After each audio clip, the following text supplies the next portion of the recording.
So we will listen now to three sound the bell before we begin our, what should I say? We begin our ...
So, dear respected Thầy, dear respected sisters and brothers,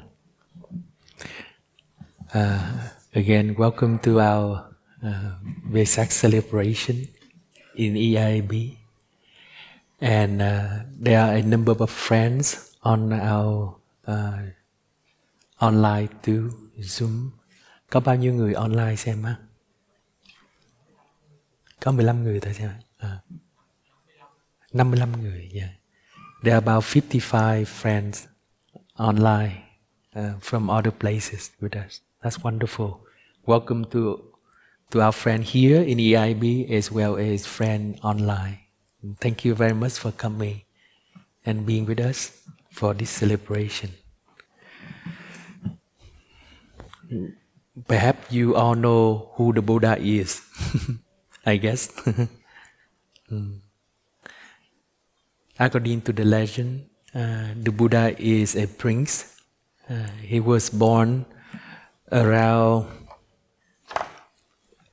480 or so BC, 480 BC, and he passed away around 400 BC, before Christ, plus minus 15 to 20 years. According to the latest research scholarship, the Buddhist tradition put the Buddha much earlier. He was born sometime in the 600 BC, the 7th century before. He is the 5th century.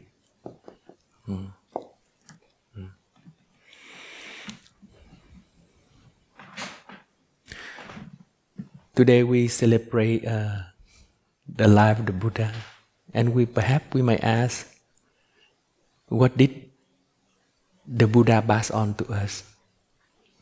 What is he teaching, and why does it make him such a wonderful person, so that we can all celebrate his birthday? That is something that we can contemplate. What did the Buddha discover? And what did he teach? Well, first of all, the Buddha is a teacher. The Buddha is a teacher. One of his titles is the teacher of God and man.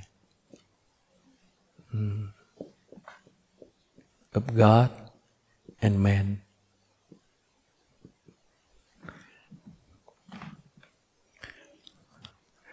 According to the Buddhist teaching, there are many realms of God. There are many realms of God. And man. And there are other realms below man too.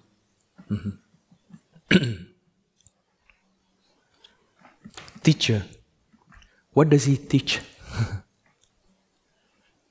What does he teach? Well, and who's the teacher? Who's the teacher? Can you teach mathematics when you do not understand mathematics? Can you teach English when you cannot speak English or understand language? Obviously, you need to understand mathematics, and you need to understand English in order to teach mathematics or English. As a mathematician, a math teacher or English teacher. So the Buddha teach, and he teach something that he know. He know something, and that he want to teach. And what does he know? Does he know mathematics? Does he teach mathematics? What does everyone think? Does the Buddha teach mathematics?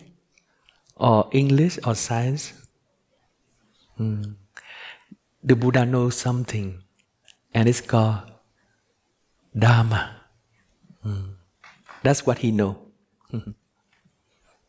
So the Buddha teach, and he know one thing, and he embody that thing. That's called Dharma. When we teach something, we need to embody what we are teaching. We cannot teach when we do not embody what we know. That is how it works in the spiritual domain as well as in all of the domain. In order to teach, we need to know our substance very well. To know so well so that we can be able to pass on that knowledge. And the Buddha discovered the Dharma, and he embodied the Dharma, and he teach and he spread the Dharma. So what is the Dharma? What did he embody? What does he embody? What does he find out? What does Dharma mean? Dharma means the truth. There's many meaning about. There are many different understanding about the Dharma. The word Dharma has many meaning, and a Russian scholar wrote a whole book for a few hundred pages just about the definition of Dharma. But that's not what we are interested in. What we are interested in is the essence of the word Dharma that the Buddha wants to teach. What is Dharma? Dharma is the truth.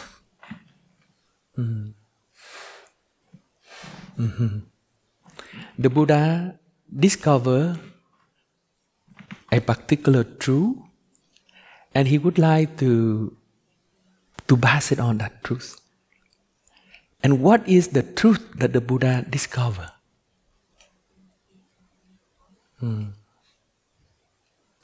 The truth the Buddha discovered is that we all have the capacity to be happy.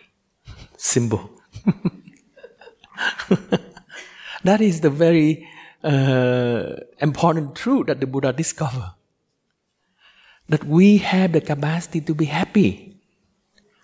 We have the capacity to be peaceful. And that is his truth that he found out. Before that, he was suffering. He himself, he suffered deeply. And he doesn't know how to get out of it.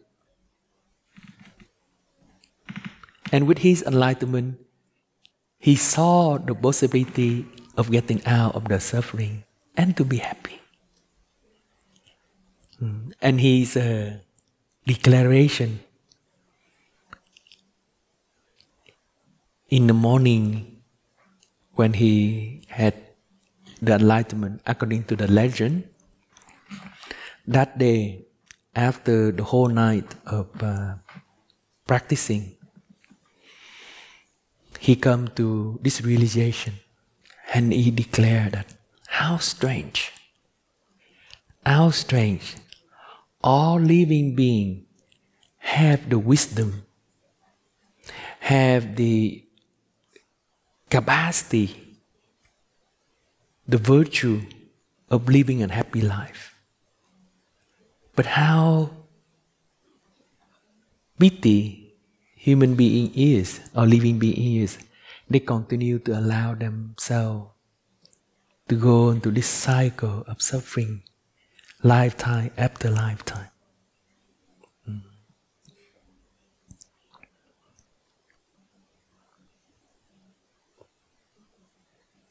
And throughout his whole life, for 45 years, he attained enlightenment when he was 35 years old, according to the legend. And for 45 years after that, he walked along the Ganges River with bare feet every day, and just to spread out this message that we have the capacity to be happy. And we just don't know, and we allow ourselves to suffer. Very interesting. And why do we suffer? What did the Buddha discover in this truth? He discovered that as a human being, or as a living being, let's say, perhaps I'm drawing here, the board is a bit small. I try my best to fit everything in.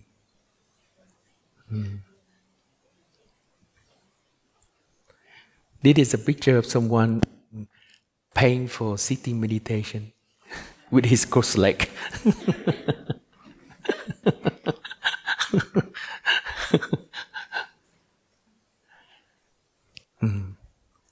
The Buddha discovered that as a human being and as well as all living beings, we have relationship.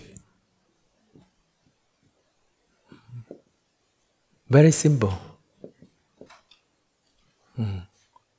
Relationship. I hope I spelled right. Sometimes up here, I forget everything. So my spelling is not good. As a human being, we have relationship. All kind of relationship. We have the relationship with our parents, our father, our mother. We have the relationship with our friends, with our people, our culture.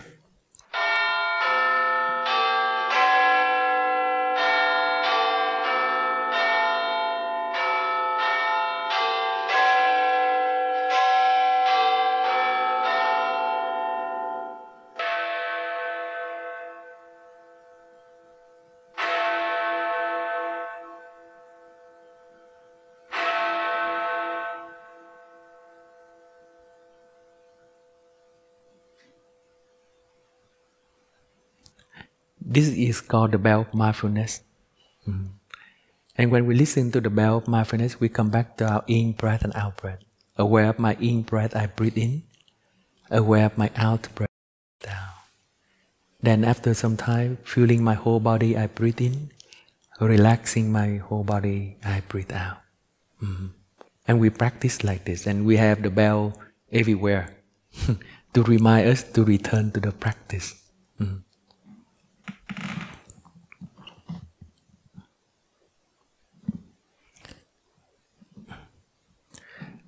So we have a relationship with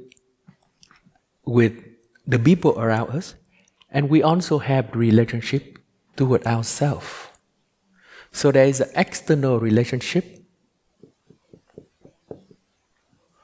and there is internal relationship.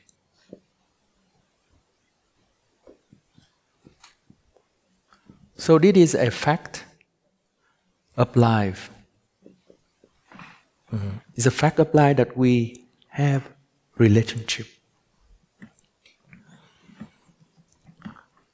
And it's very complicated. We are in a network of relationship.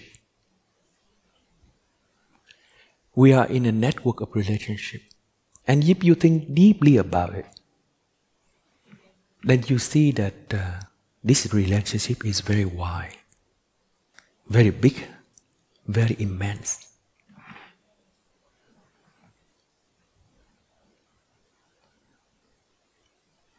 We are here, but we have the relationship with the moon.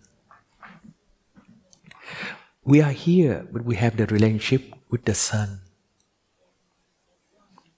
We have the relationship with the solar system, with the Milky Way galaxy. Aha! You think, what is so special about it? The special thing is that we are in deep relationship with everything, but we don't know. We don't know that we have a deep relationship to this flower, this beautiful flower here. I hold it up so that everyone can see. This is a very beautiful flower. We have a deep relationship with this flower. The flower is releasing oxygen at this very moment, and I'm releasing carbon dioxide, and we have a change. In this very moment, the leaf is releasing oxygen, and I'm releasing carbon dioxide, and the leaf absorbing the carbon dioxide, and I receiving oxygen from it. And amazingly, this is a very deep relationship. Spread out the whole cosmos, the whole network. Life is so much interconnected to each other, and most of the time we don't see it. We have a relationship to our heart. We have the relationship to our liver, but many times we don't recognize our heart. We do not recognize our liver. We take it for granted. There are many relationships. And this relationship here, this relationship here,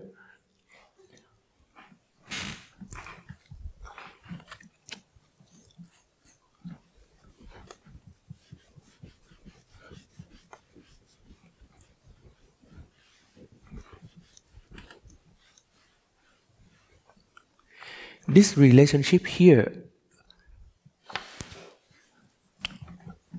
is very deep at the microscopic level.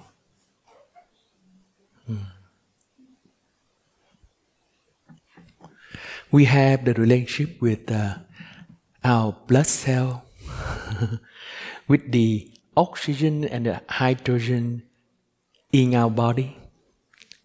We have the relationship with the plasma that's going on in our body. Very deep. inside. We have the relationship with the elementary particle deep within our system. And we have relationship with the elementary particle of the whole universe. At this very moment, there's cosmic particle go to us continuously, flushing to us continuously. We are very complicated. And we have this deep relationship from the microscopic level all the way to the macroscopic level. Macroscopic level.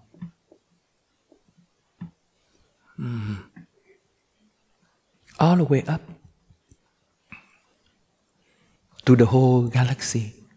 Believe it or not, at this very moment, whatever you do, a galaxy billion years ago know what you are doing.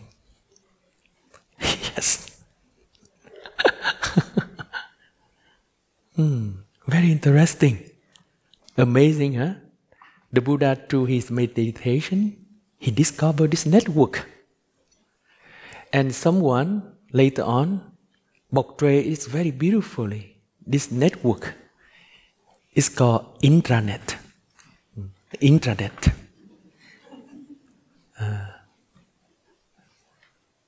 Intra is the God.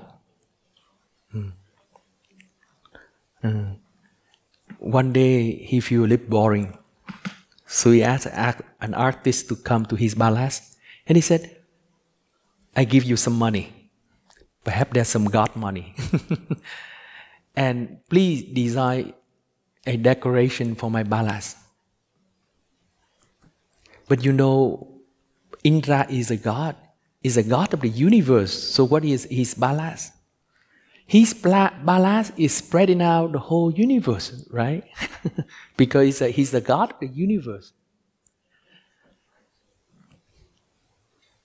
So what it means is that this artist have to decorate the whole universe, not just the front of his palace. It's just a way to say it. Mean he has to design something for the whole cosmos. So this artist is very, very intelligent. He looked deeply and he said, okay, the universe is so vast, how can we decorate it? Well, we decorate it by making a net.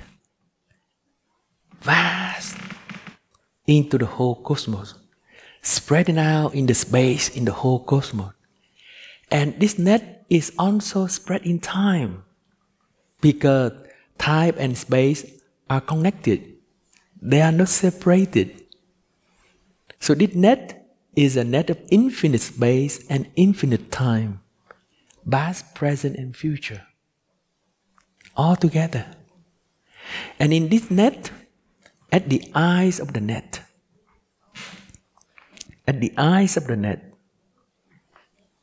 he put a jewel, a beautiful jewel, a big diamond. And then this jewel, let's say it's jewel A. The jewel A will reflect the image of the jewel B, of jewel C, jewel D. I draw the A little bit bigger so that you can see it back there.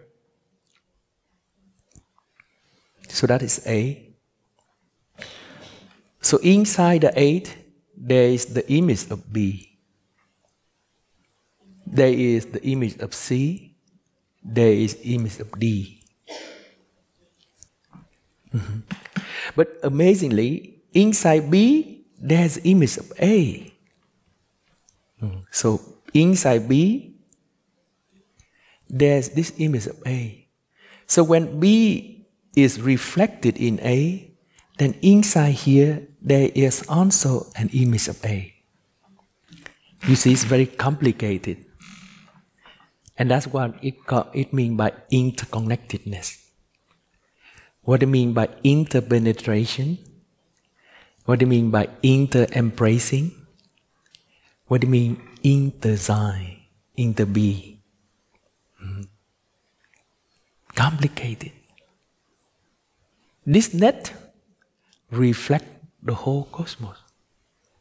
Inside the jewel A, there is the image of the whole cosmos. And there's an image of itself multiplying back and forth. Very complicated. So that is the depth of relationship the Buddha discovered.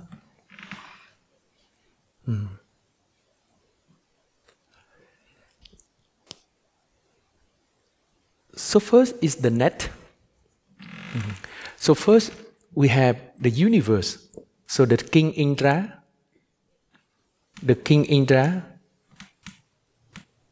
aware of his universe.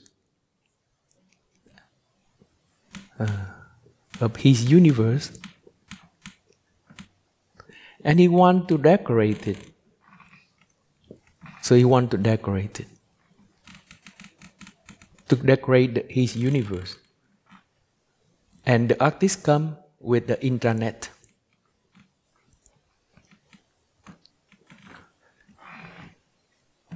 And with the internet, the whole universe become alive. Because imagine, everywhere, this net spread out everywhere. And there's a jewel everywhere. And it's reflecting the image back and forth, back and forth. The universe of the King Indra suddenly alive with this intranet. This act of decoration make the whole universe alive. It's not just a massive, intensive distribution of matter without anything. No. With the internet, the whole universe become alive. With all of these jewels reflecting back and forth, and the whole universe become alive. This internet here become alive.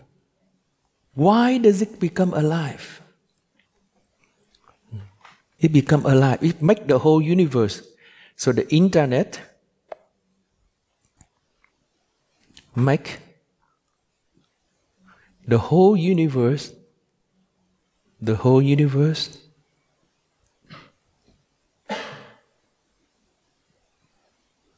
alive. The whole universe is alive. Why is it alive? Because each of the jewels is being conscious of the other jewel, is aware of the jewel, and reflect the reality of the other jewel within him or within her. This reality of reflecting each other, the Buddha called it being conscious. Being conscious. The Buddha called this being conscious. This is the reality of being conscious. It's being conscious because the jewel A is being conscious of the jewel B, is being conscious of the jewel C, is being conscious of the jewel D. And it reflects the image of the other jewel within them.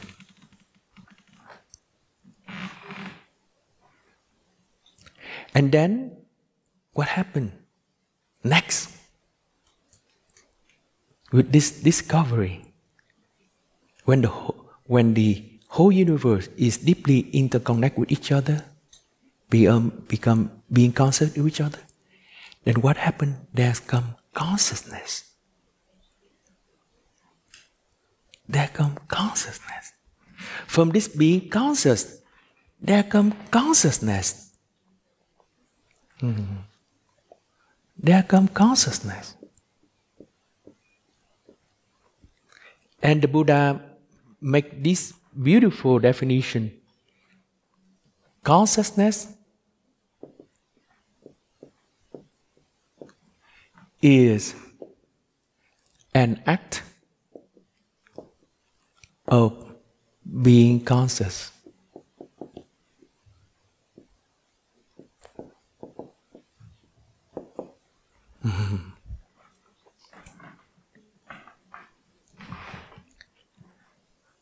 That is how we begin to experience things.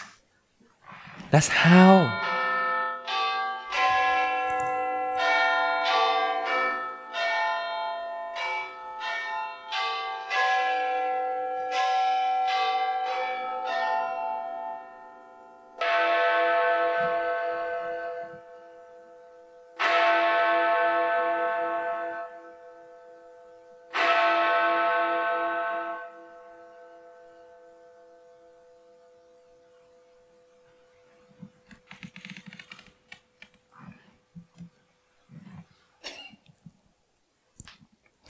That's how life in the whole cosmos begins. All of the elementary particle is being aware of each other. All of them are being conscious of each other. They interact. Amazingly, they interact. They interact, and then there comes structure in the universe. There comes star, there comes heavier element, chemical elements, and then there comes the earth, and there come living organism on earth. There come single cell and multiple cell, and we go through this whole journey of the cosmic consciousness. We are a product of this whole process. We are a product of this cosmic drama. It's really a cosmic drama. Things interact, and we become who we are now. And it happened so long ago, a few billion years ago, or 14 billion years, according to the new scientist theory. Then we forget the beginning. We forget this web of Indra. We forget this deep network of relationship that we have externally and internally. We forget about that. We forget about that deep relationship that we have, everything, with everyone else, with the whole universe. We forget everything, and we only pay our attention to our consciousness. What are we paying to? We are paying to our feeling, our physical body. We are paying attention to our sadness, our anger. We are paying attention to our perception. That consciousness becomes important to us.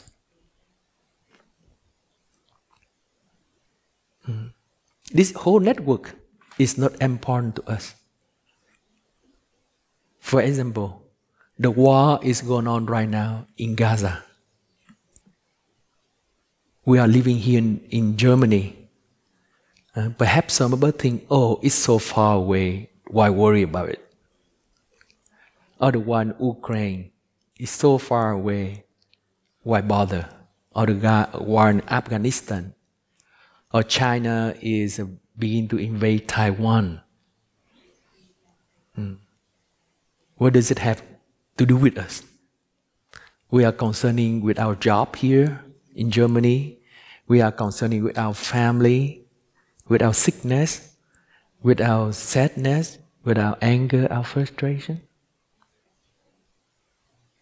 And the thing out there has nothing to do with us.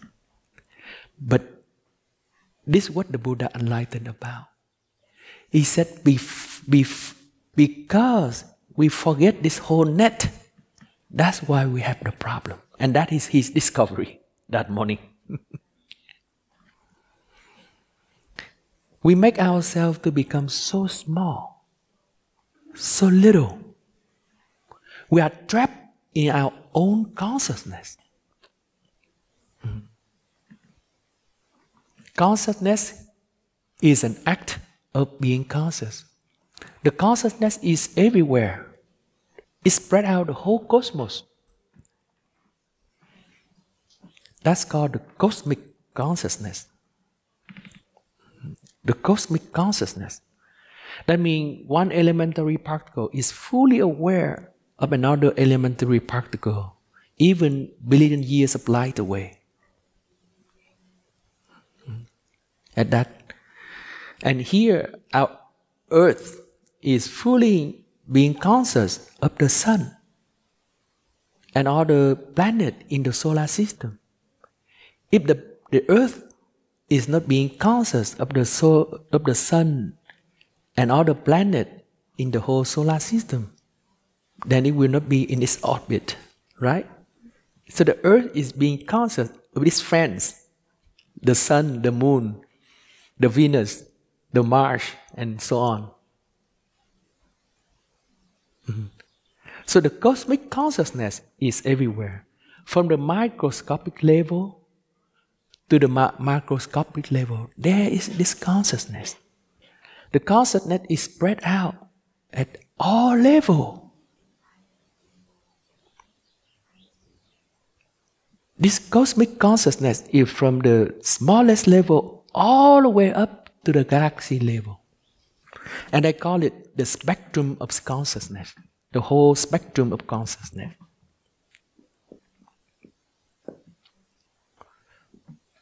The whole spectrum of consciousness.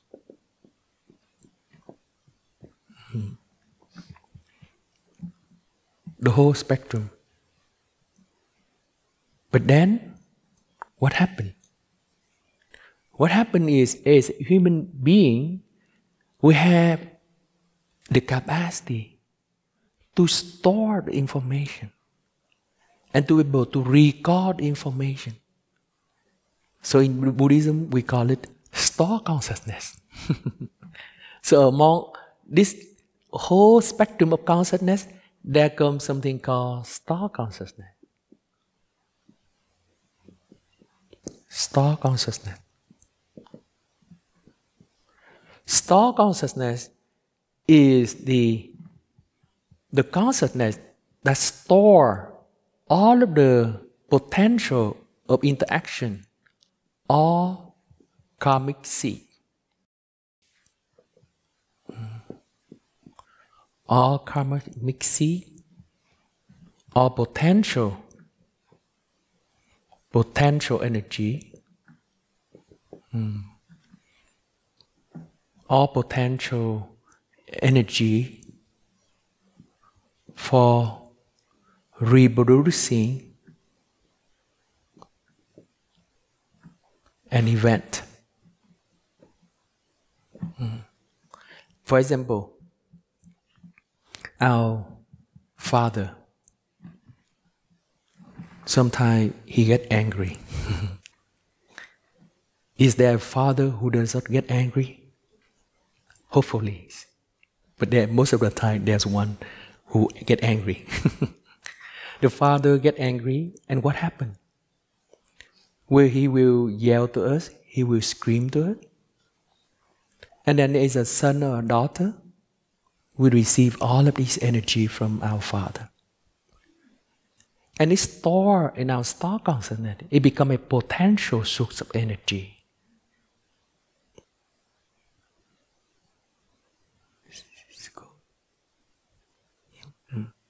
Become a potential source of energy. And from this potential source, later on, when we ourselves, our son and our daughter, and a circumstance happen, then what happened? These potential that we receive from our father come out and repeat it. And it become a vicious cycle of suffering. Become a vicious circle of suffering. And then this potential, when it manifests up, then right away we grasp onto it. And it's called the manas consciousness.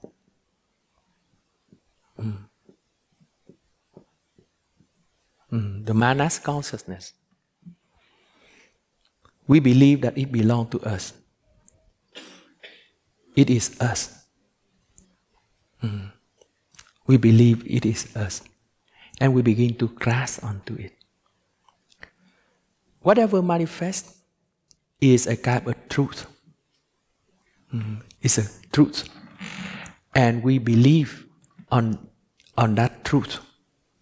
I need to erase this.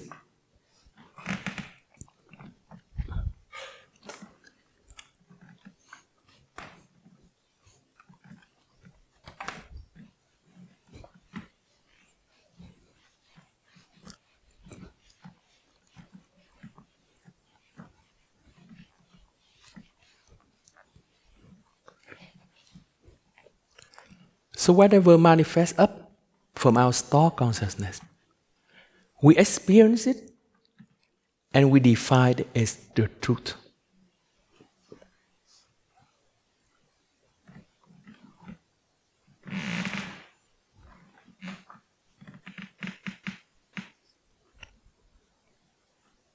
Whatever we experience, whatever relationship that we are in, it begins to activate this potential within us. The potential within us. And once it's manifest, we believe it is so.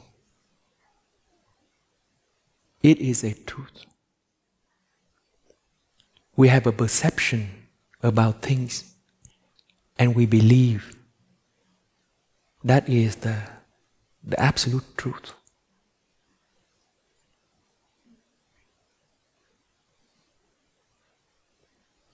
And being caught into this belief, it is the truth, we begin to go onto a circle of suffering.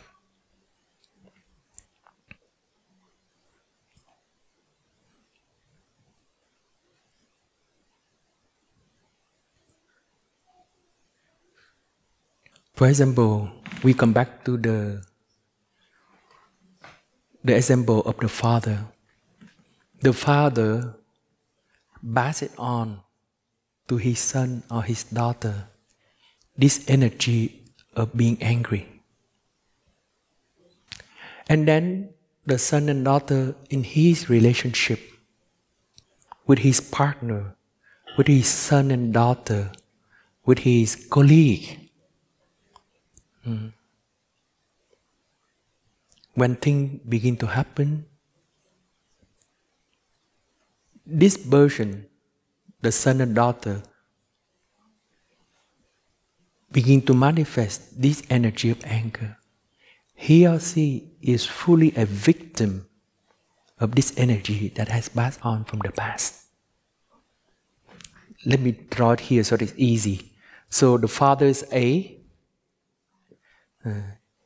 It is a father. He passed on the energy to B. That is his son or his daughter. And when the condition sufficient, then from B, there is this manifestation of anger. And this person B here, doesn't know where it comes from.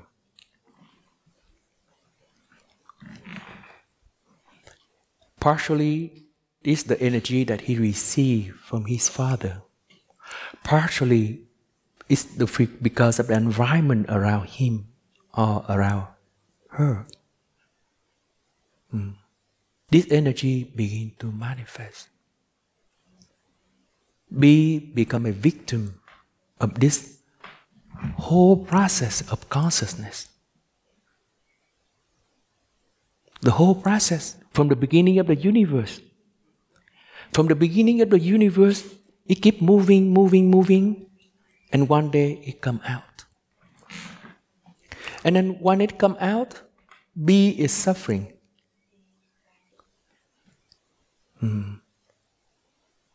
He felt that he doesn't have any control over his anger. He tried to control his anger, but he couldn't. And he began to blame himself. But that is a confusion. His anger is something we manifest in time when the conditions are sufficient. The Buddha said that when the conditions are sufficient, the anger comes to be. When the conditions are not sufficient, the anger ceases to be. The anger does not belong to be. Yes, it manifests from him, but the anger does not belong to be. And then his friends, C and D, when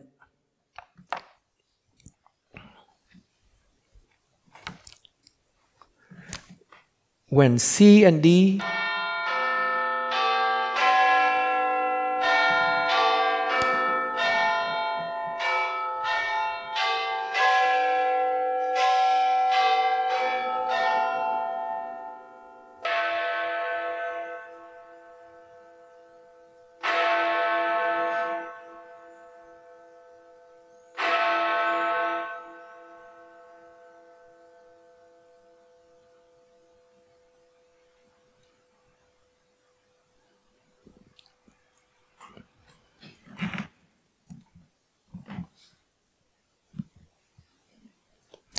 when C and D experience the anger from B, then C and D begin to blame B for being responsible to this anger.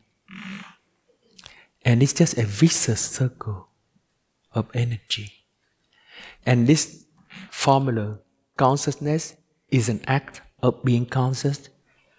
B is being conscious of his anger, and he begins to have this more act of being conscious, frustration, blaming, denial. C and D, consciousness is an act of being conscious. C and D is being conscious of B anger and blame A, blame, for all of his unskillful anger. And we become confused. We forget the bigger net. We forget the intranet that we come from. We forget this. We forget this intranet, the totality of who we are. And we forget and we believe a particular truth about B, about C, about D. So we are trapped into this particular truth. And one is trapped, what happened? One is trapped, this formula just keep act on. One thing is being conscious, then there's an act of being conscious, and there's being conscious, and there's act of being conscious. It just keep moving and moving, moving. This consciousness become a trap, become a big trap, and we are inside this.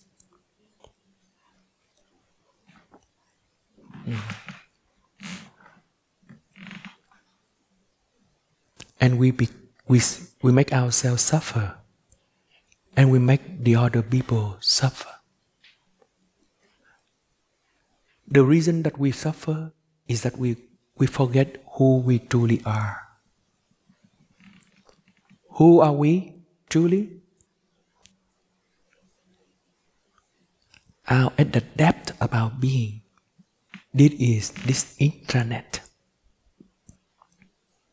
That is at the depth of our being. At the depth of our being, we are much more than our anger. We are much more than our sadness. We are much more than our particular suffering. At the depth of our being, we are connected to the galaxy billion years of light away. At the depth of our consciousness, we are connected to the plant, the earth, the sun, so many things. But we forgot. We just identify ourselves with this particular consciousness that has been manifest for at this manas level, the manas consciousness.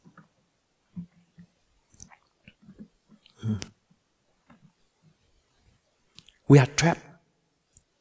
We become our own victim, our own thinking, our own feeling, our own emotion. We are trapped. And day after day, night after night, we are inside this whirlpool of emotion, this whirlpool of our perception, and so on. So the Buddha discovered this truth. He discovered the truth that makes us suffering, a particular truth. And he discovered the total truth of the universe. And all of these truths is something that manifests from this formula. He understands how our consciousness works.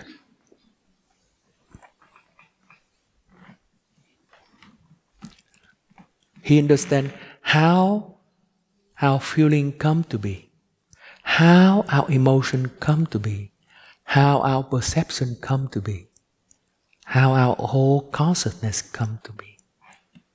He understands it very deeply. So that's why he proclaimed, all living being has the capacity to be peaceful, but they don't know, and they allow themselves to be drowned in the ocean of suffering, lifetime after lifetime. So now we see the problem. Once we know where the problem comes from, then we can solve the problem. So what is the practice to help us to get out of our problem? We are trapped up here. Sorry, this beautiful sitting meditation man, I have to erase half him or her.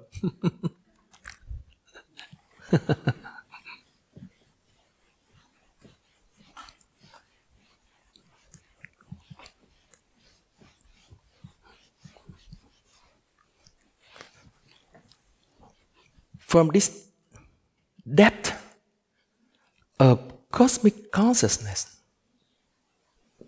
that means it's consciousness that spread out throughout the whole universe.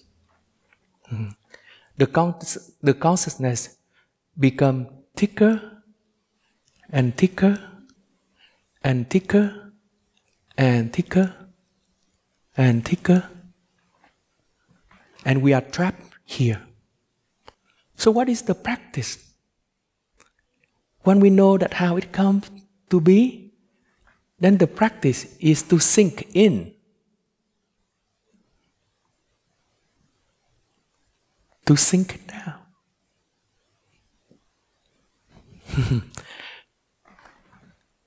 When the problem is the big wave in the ocean, the big wave in the ocean is the problem, then what do?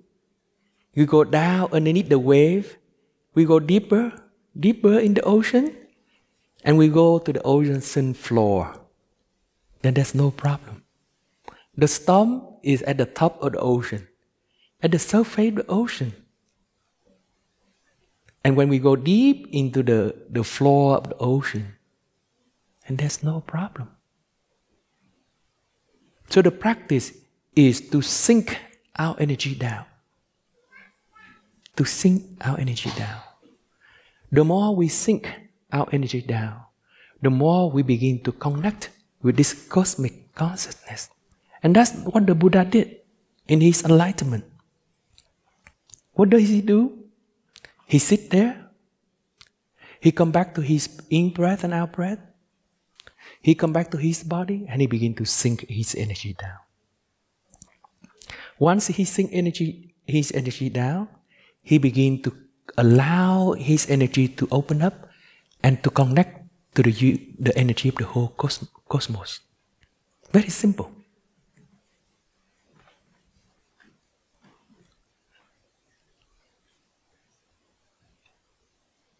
Very simple. Sinking the energy down and connect to the whole cosmos. And once we connect to the whole cosmos, then this particular truth that we are trapped in, we will see that its invalidity. Its invalidity. For example, today we have the Vesak celebration. And if you come here every year for the Vesak celebration, you will see the brother and sister decorated differently. If you came here last year,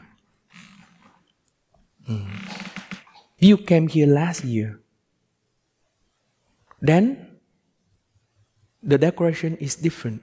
It's flower everywhere, spread out, the whole floor.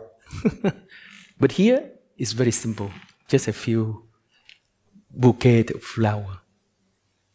There are differences. But then once we have the difference, what happened? We make a judgment about these different.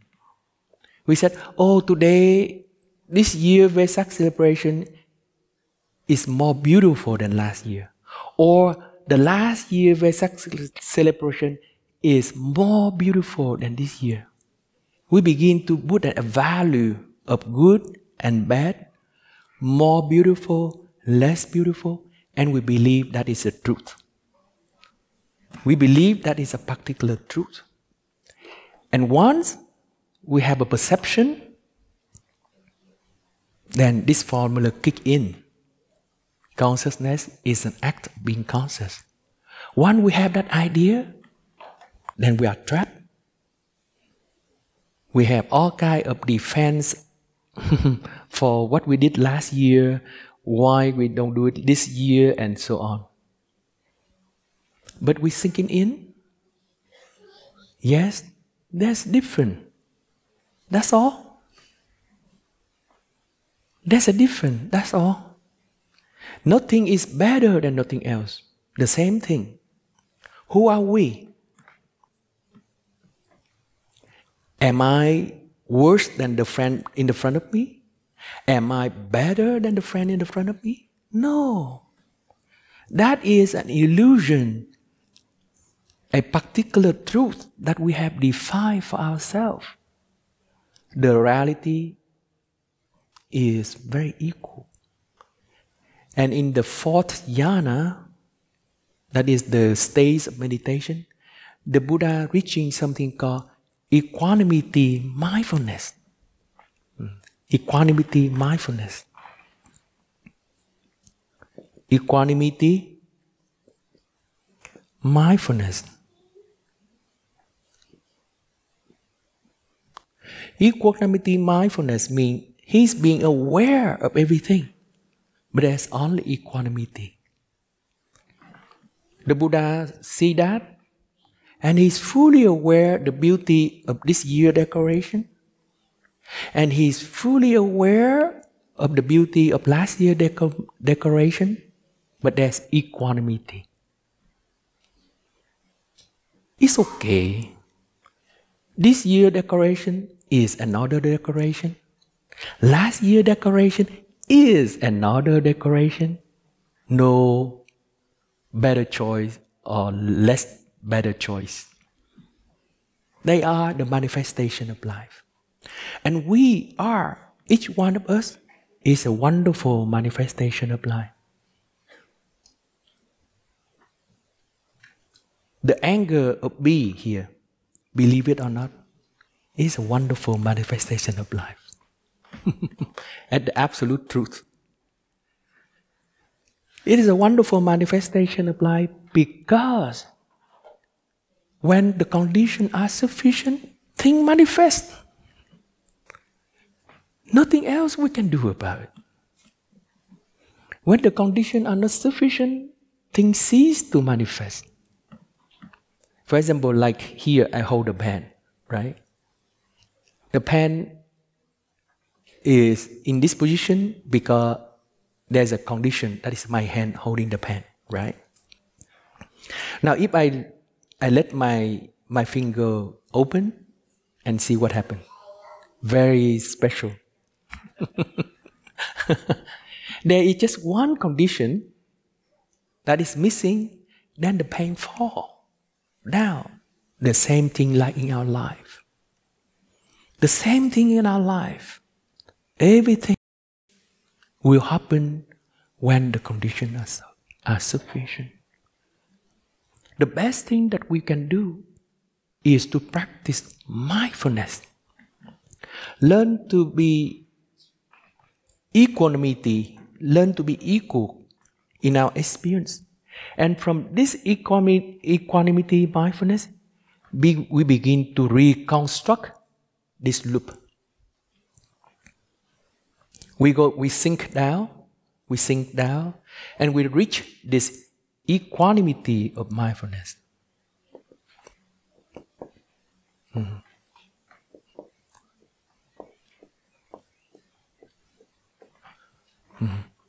But it doesn't mean that we accept life the way it is.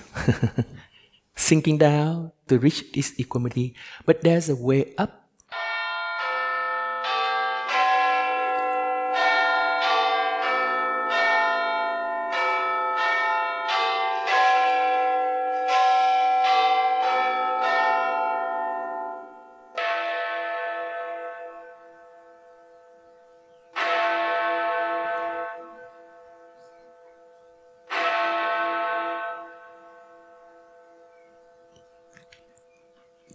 This loop is a production of ignorance. So this is called the ignorant manifestation.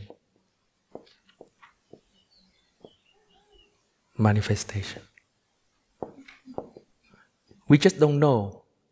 We ignore about it. We practice, we sink down to equanimity, mindfulness. And from here, we go up onto this path.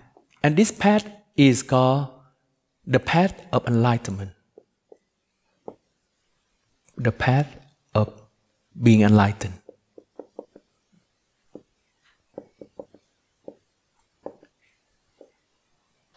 Enlightened. The path of being enlightened. The path of being enlightened comes from the energy of compassion. When we reach equanimity, mindfulness, we reach the deep source of living energy. That is loving energy. What is the energy that makes the whole internet work? What is the energy that makes one jewel being able to reflect another jewel in the cosmos? That is compassion. That is the energy of love. The energy of love is the energy of connecting. It's the energy from the heart. We might have a different idea about things, but we can connect easily with each other at the level of the heart. Equanimity here is equanimity in mindfulness. But equanimity here is only one quality of the four qualities of true love. In Buddhism, when we say equanimity, then we know that there is other three. It's the way. All of the teaching is like memory aid. That means you just name one. For example, when you say in Buddhism, you talk about the eyes. Then you know right away it concerns the ear, the nose, the tongue, the body, and the mind. So when the Buddha talk about equanimity, mindfulness, then that means loving kindness, mindfulness. There is compassionate mindfulness. There is joyful together mindfulness. And there's equanimity mindfulness. So when he talk about here, I reach the equanimity mindfulness, that means I reach true love. I reach with it loving kindness. I reach with it compassion. I reach joyful together because you are connected. At this level, you connect to the whole cosmos. And when you connect to the whole cosmos, what is the energy that makes the whole cosmos alive? Love. The energy of love is the energy that makes the whole cosmos being conscious of each other, reflecting each other like in the intranet. It is loving energy. Because if there's no loving energy, the universe becomes a dead universe. Only thing that has no interaction with each other. A universe without any capacity of being conscious with each other. But it's a loving universe. So that's why all of the things is connected to each other and being aware of each other. So on this path of being enlightened, here on this path of ignorance, we are trapped. We go from one life to another life. We cause each other suffer. This lifetime, I am a father. I make my son suffer deeply. Next lifetime, I will become the son so that he has chance to make me suffer. This lifetime, I'm a mother. I cause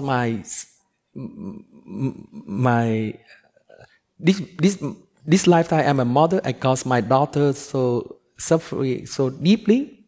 So next lifetime, I become her daughter again, so that she has a chance to punish me. Yes.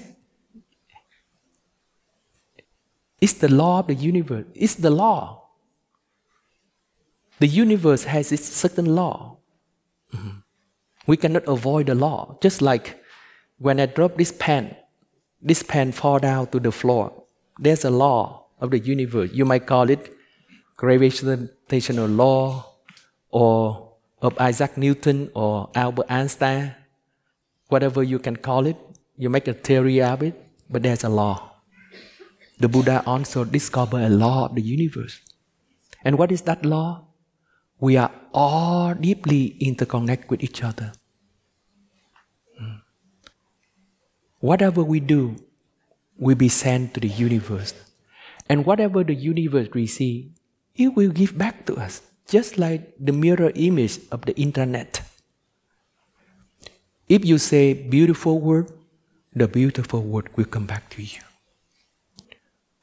When you had a joyful act will come back to you. If you have a painful act, then a painful act will come back to you. It's the law of the universe, the law of echoing. You go to the valley and you say, hello. Then the valley will say, hello. But then when you go to the valley, you say, I hate you. And the valley will say, yes, I do, and even more. You see? And then after you listen, you said, yes, I do, and even more. And that's the law of the universe. Things just bouncing back and forth, bouncing back and forth. So the Buddha, he come here, and he come up, and he opened the path. We call it the Bodhisattva path. The path of all enlightened being. All enlightened being is fully aware of his or her intranet. And his or her walk on this path and determined to stop all act causing suffering. And only walk on the path that is nourished by the true love. And that's why we celebrate the Buddha birthday today. We celebrate the Buddha birthday today because he helped us to go back and to touch our internet. He helped us to go back to touch our cosmic consciousness. He pointed to us who we truly are. We are much more than this body. We are much more than our feeling. We are much more than our emotion. We are much more than our perception. We are the whole cosmos. We come from the energy of love from the whole cosmos. And that's where we return. And lifetime after lifetime, we will manifest. One of the 10 marvelous qualities of the Buddha is that he has this capacity called mindful and aware. Lifetime after lifetime. That is the third stage of meditation. When we sink down, there's the first stage of meditation, and slowly, it evolves into the second stage of meditation. And it goes down all the way down to the fourth stage of meditation.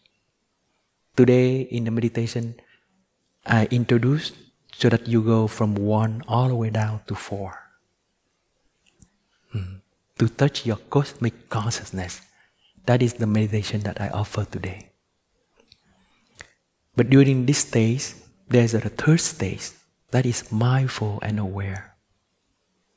The Buddha remained in this stage of mindful and aware lifetime after lifetime after lifetime.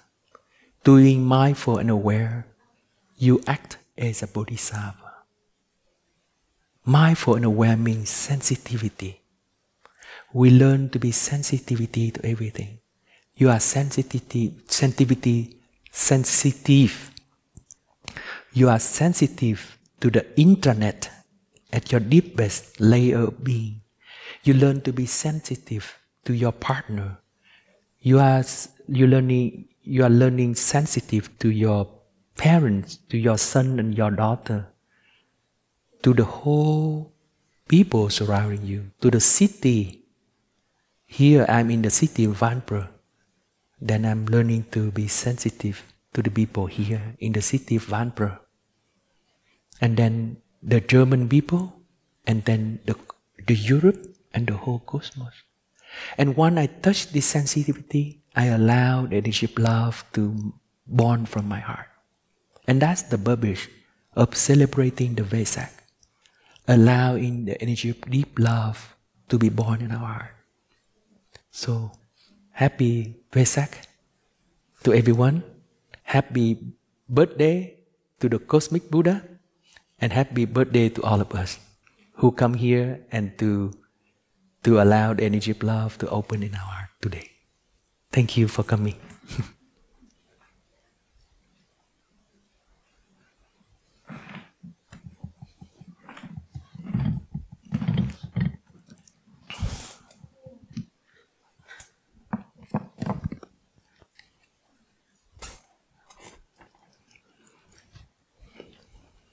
Because the time is short, so we will listen to only one sound of the bell, and then to end so that we can prepare the hall for the ceremony.